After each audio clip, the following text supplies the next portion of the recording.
So back in 2021, I was asked to film a segment for PBS Nova, and it was a show called Bat Superpowers. And like the name says, it's about bats. A lot of the work that I get is through Production Hub, and so someone reached out to me that way. But they saw that I'd already done some work with bats before with Nat Geo, and so I think that was part of the reason that they wanted to hire me. And it was kind of an interesting documentary piece. So, a quick background on the piece itself. The documentary is about bats and how amazing they are as animals, and there were different segments from around the world. And our segment was shot in Texas, and the main area was around Uvalde, Texas, and there is a really large bat cave there. Not as large as Bracken Cave, which is around San Antonio, but there's still several million bats here. And a lot of researchers come here. This is a bat cave that's not really open to the public, so it's on private property, and that's how it's been kept.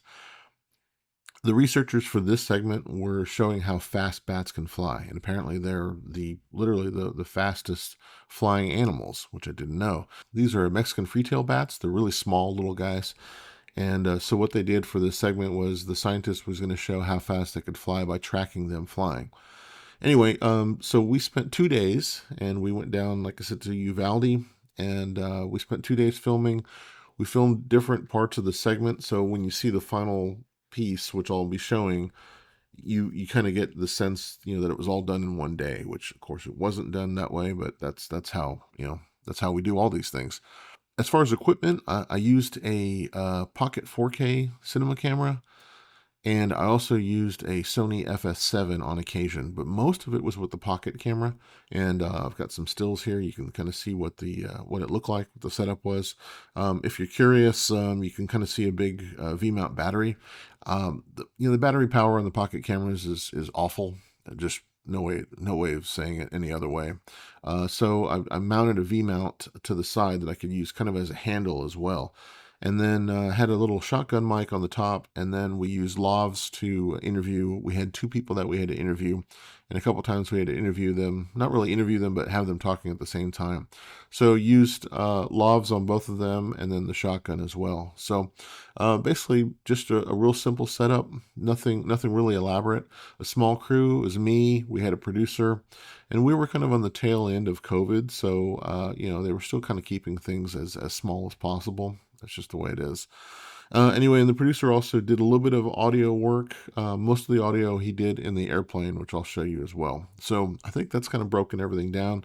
So I'm going to run through the video now, and I'll just kind of stop it here and there and kind of break down the different things that we did and some of the behind the scenes things, some of the issues that we had, some of the funny things that happened, and then also just some of the technical stuff. So you get a better idea of how this stuff was put together. Let's see here. All right, so obviously starting out, there's nothing here. I'm going to keep the audio down unless it's relevant. And this is just kind of the title. There's the title of Bat Superpowers. You can see this looks like it's in Southeast Asia, which they also filmed a segment in. Fortunately, I wasn't sent there. This is the first shot that I did. So we did some aerial shots. This is kind of just showing the cave as we arrive to the cave. And there's a couple of different shots here. You'll have to forgive the quality of this. This is actually a little bit compressed when it came down. So the final image for television obviously was a lot better. And this is kind of the cave here that you can see. So I'm going to just stop real quick right here, just kind of give you a layout. So this is the cave opening here where the bats come in and out of. That's my production van with us, the small crew. And you can kind of see, how remote the area is out here. Really not much else out there. A lot of these bat caves are used to collect guano, which is bat poop. And here's our first shot here. The guano is used for a lot of industrial applications, and it's been used for a really long time. And that's what a lot of these caves were used for before, was to mine the guano. And anyway, you can see this is our hero. This is the our kind of our professor scientist. He was going to be tracking the bats, so we want to get kind of a setup, just showing where he is in place. We see the bats coming out. The bats come out in the evening around sunset, and they go out to go hunting, and then they come back out in the morning, or they come back in the morning. And so we were there a few hours actually before they started coming out, just so we could make sure that we caught these kinds of shots.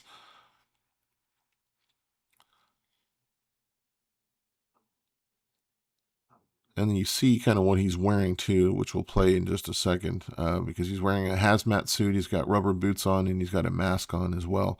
The caves, when you go into a cave, there's, because of the guano, there's a lot of high ammonia and a lot of other chemicals and things like that that are that can be actually deadly, from what I've heard, if you're in there too long.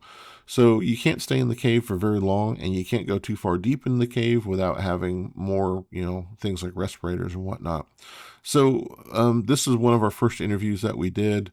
I had him laved up with just a regular Sony lav, just a wireless setup, and these are kind of situations where you're not really looking for a classic interview setup. We were outside, we didn't have a whole lot of time, we had to work quickly, so you can just kind of see what our little situation was there. And then the point was, he was saying, "Hey, I'm going to go in the cave, and you can follow me into the cave." So the funny part of it is that I also had hazmat suit, also had boots, had everything else. I was wearing the boots at the time, and I was kind of wearing part of the hazmat suit, but I wasn't given a respirator. And I followed him in there without anything else on there. So probably not the smartest idea, but yeah, I just kind of ended up in that situation. So here you see we're going in the cave, clearly very handheld shots, just using the pocket camera. There's no stabilization in that. And, I don't really mind it for this.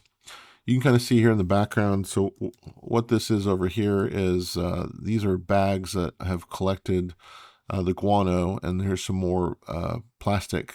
So again, this is an actual operation where they're collecting the bat poop. So we were kind of, as much as I could, I try to avoid these kind of things to see. It's not the most attractive thing to look at, but I couldn't quite get it in that shot. I just kept rolling the whole time. I didn't know what we were going to get. This is a situation I liked a little bit better. So we have him, he's silhouetted, and then you got all the bats flying around in the background, and you got the openings of the cave there, which is kind of nice. So looking for any kind of shot like that, and that's going in deeper to the cave. You can see there's quite a bit of activity of the bats. And the thing is that the professor was getting a little bit antsy because he said that they were starting to collect. And what they do is they start to swarm in the area that we were in. And then after that, then they start to fly out in big groups. And again, they come out by the millions. So there's a lot of bats, and we did not want to be in there when all the bats were coming out and in that giant swarm of them, so to speak. And then we've got intercut with this segment that we did was the interview that you see here. So this one I actually tried, we had some time. This is well before the actual bats coming out. So, I was trying to get a little bit of, I like to still have some kind of lighting. So we lit here with the sunlight. We didn't use any kind of diffusion or whatever, but we still have, what I like to have here, right here, a little bit of contrast. So a little bit darker on this side, more of the light on this side, just to give a little bit of interest and depth. Obviously, the place that we're in was nice looking too, but we were kind of in a hurry, just had to kind of grab these things. And again, he's just kind of giving an explanation of what he's doing, a little bit about the bats, things like that.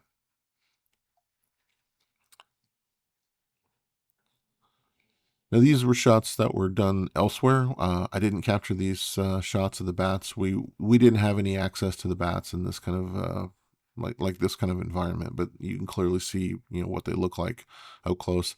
A couple of these shots we were able to grab, but for the most part we don't.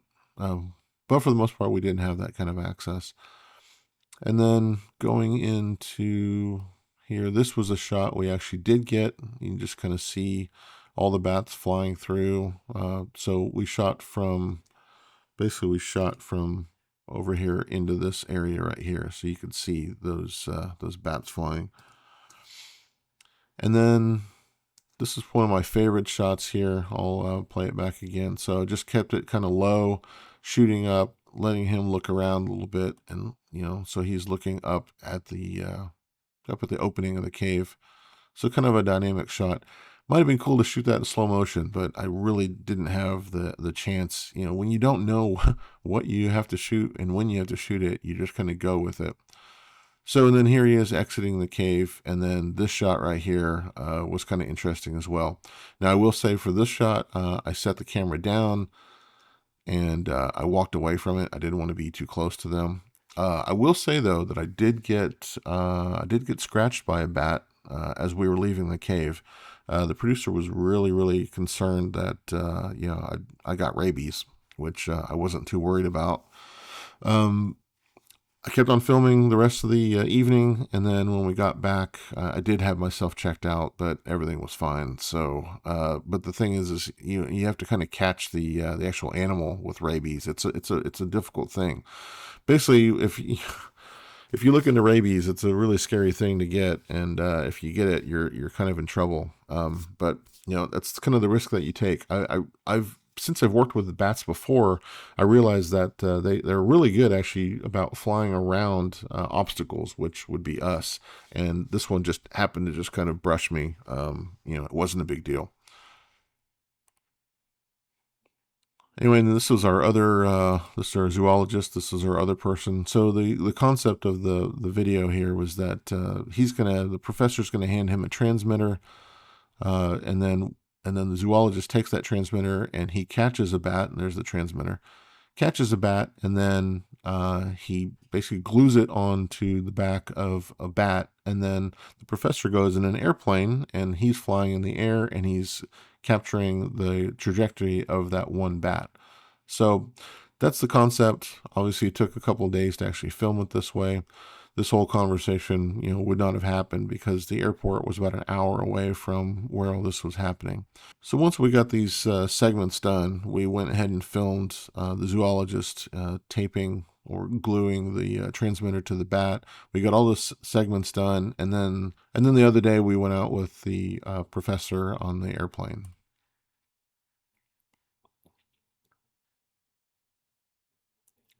So here you can see all these guys again. We're just trying to kind of show where we are. Here's the airplane that we were in, and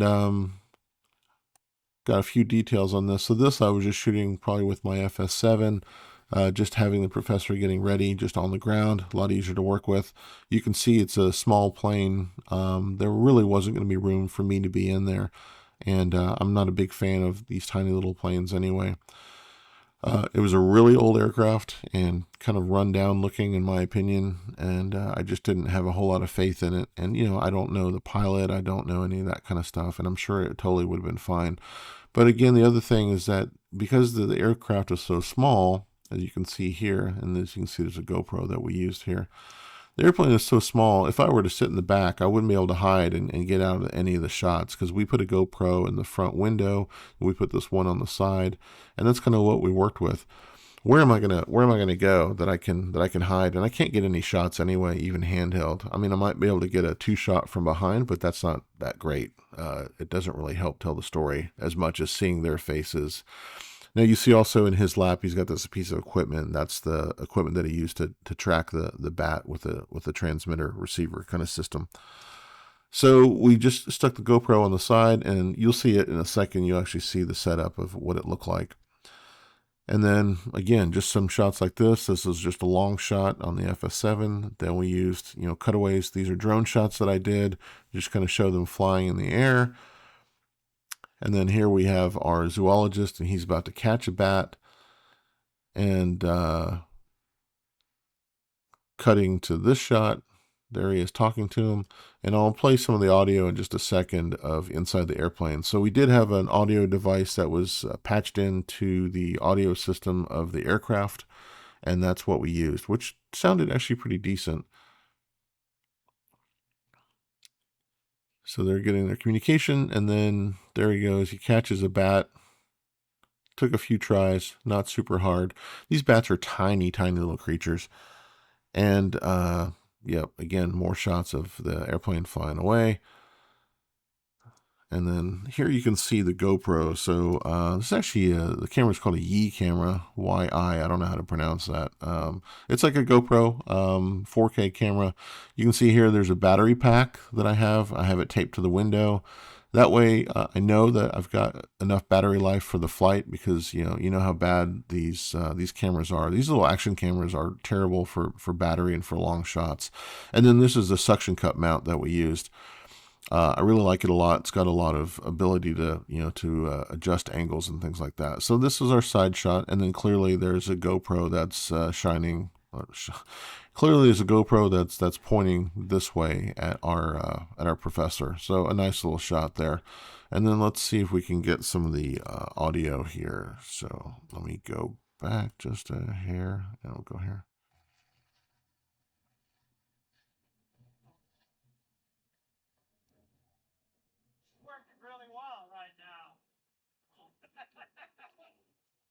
So there you go. So, was it great? Great audio? No, but it worked for the story. And then here, this is the zoologist with the bat. So they're very tiny. I'm gonna just stop here for just a second, let you know that the transmitter on the bat comes off very quickly. It doesn't last very long. It doesn't hurt the bat. There's no pain or anything like that involved with the animal. So, and I was assured of that by the zoologist and the professor, and they are both huge, not just animal lovers, but bat lovers, and I don't think they would do anything to harm any of these animals.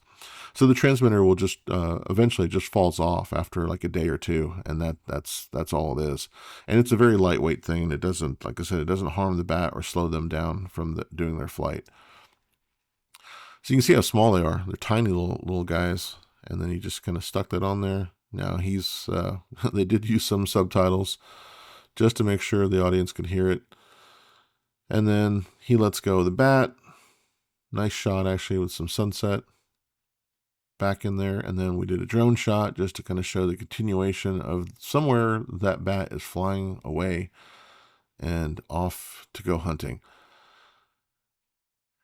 Now, again, this segment that we have with the airplane was done at a different time than when we were at the cave. So we just had them kind of, acting like they were communicating and talking back and forth. And yeah, that was kind of the way that we set this whole thing up. And they go into the night in a second, and you'll see some dark shots. These GoPros weren't that great for nighttime, but again, it kind of helped tell the story. We had kind of gone back and forth about maybe filming the airplane over the bat cave, but it didn't really seem like it was going to work out too well. Here's the dark here. So they use these red lights right there. So you can, when you're flying, it's not a distraction to you to have the red light, but then you can at least still see inside the cockpit what's going on. So, you can see how compressed and crunchy it looks right here on his face, whatnot. But it's just part of the deal. You can't get always the best imagery. I wish I had, some better setups for that, maybe some other lights, but also you can't stop the pilot from getting their lighting done.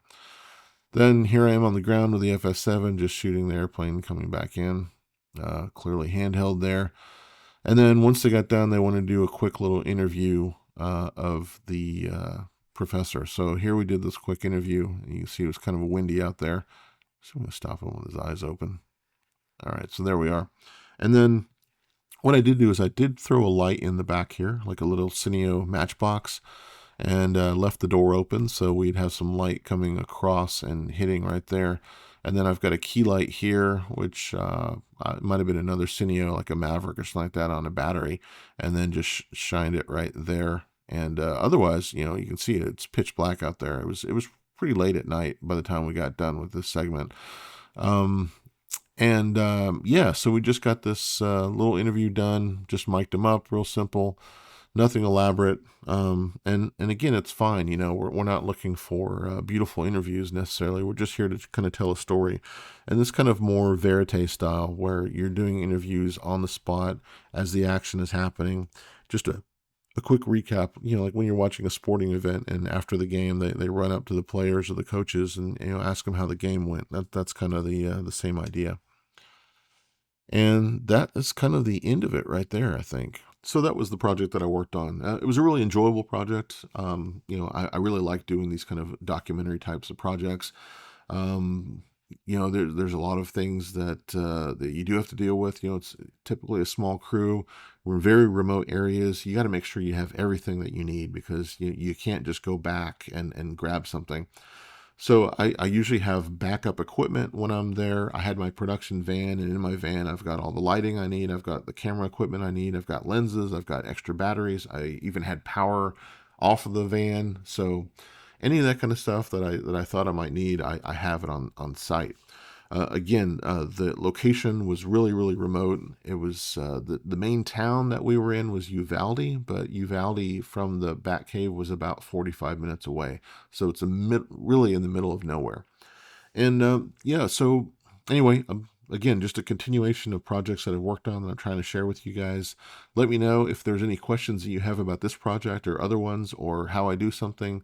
And if there's something that I'm not describing enough or explaining well enough, just let me know, because I'm happy to do that. But hopefully these are things that will give you some tips and some insights on your own projects. All right.